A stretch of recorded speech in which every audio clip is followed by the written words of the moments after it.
Guys, naamiduri karon. Nagpa-riban man si Madam o aron mabundakan siya sa iyang bana unya guys. Dakong bundak.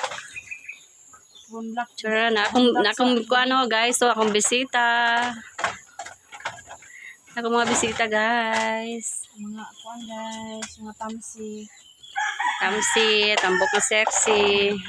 Kaya kinsay gusto guys magpariban. So ipiin mo na lang naka red guys. Kay di mo magmahi ana guys. Kay magpariban mo guys. Aw. Pati yung mga bulbul guys, maapil gud og ka straight.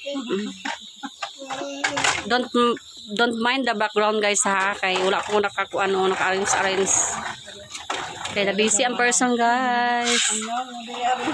Ang amor sa ning bungot amo ipa straight guys. So na akong bisita guys. So Sa babag kayo ni si Koten. taw na dako na gini labunog niya sa iyang bana guys.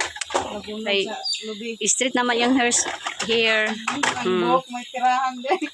Unya, pagtanong sa iya, oy, mura man din si Sharon Goneta. So guys.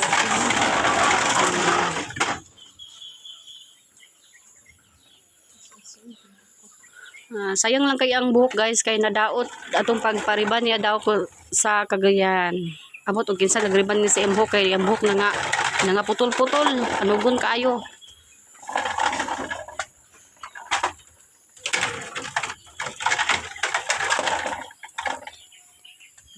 Guys, gipaningot ng taon ni siya si Madam sa skin yung kumbate.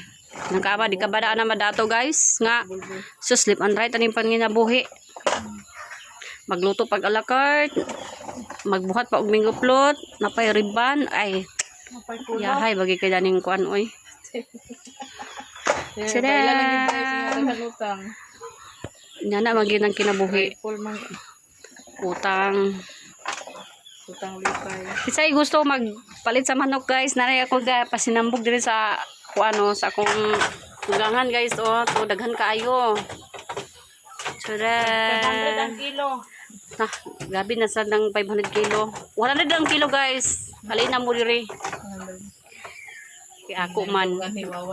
Guys, magwariban mo guys. Halin na mo guys. Halin na mo. Ni akong tulo ka bisita guys. O naglutulat sila kasi sila sunod na karo iriban.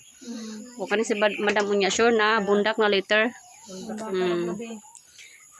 Kani sa si Madam pag man ani bundak na pud ni siya dayon. Bundak ka. Bigas hindi. Bitaw guys. Please support my YouTube channel. Thank you.